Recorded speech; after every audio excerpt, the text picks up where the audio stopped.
चौथा question AP 3, 8, 13 का कौन सा पद 78 है।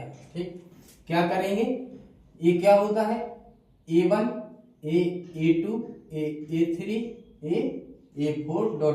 ठीक, कौन सा पद, ये कौन सा होता है AN 78, क्या होता है AN 78। ठीक, इसको हल करेंगे तो क्या होता है 78। अपन को ए का मान क्या दिया है 3 और डी का मान निकालने के लिए क्या होता है A2 माइनस A1।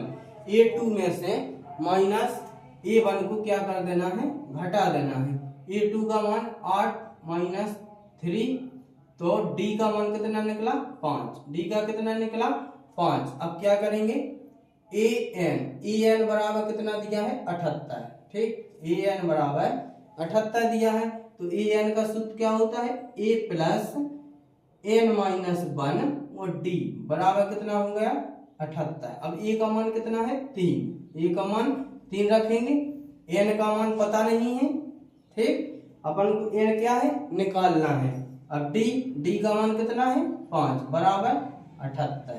ठीक, अब 3 प्लस अब 5 का एन में गुणा करेंगे तो 5 एन हो जाएगा, वो 5 का माइनस 1 में करेंगे तो 5 माइनस का हो जाएगा 78। ठीक, अब क्या करेंगे, देखो बेटा माइनस के 5 और प्लस के 3, तो माइनस के 2 बचे। ठीक, क्या बचा माइनस के 2 बचे बराबर 78।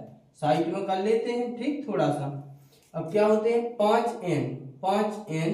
अब क्या करेंगे 78 है, 2 माइनस के पक्षांतर करेंगे तो क्या के हो जाएंगे प्लस के 2, तो एस एन बराबर 78 और 2 कितने हो गए 78 और 2 80 हो गए ना, 80 हो गए। अब एन बराबर काटेंगे तो 80 गुणा की चीज बटे में पहुंच जाएगी, तो एन बराबर 16 पंचे कितने होते हैं 80, तो एन का मान कितना निकला 16। ठीक, 16 पंचे 80 कितने आ गए 16।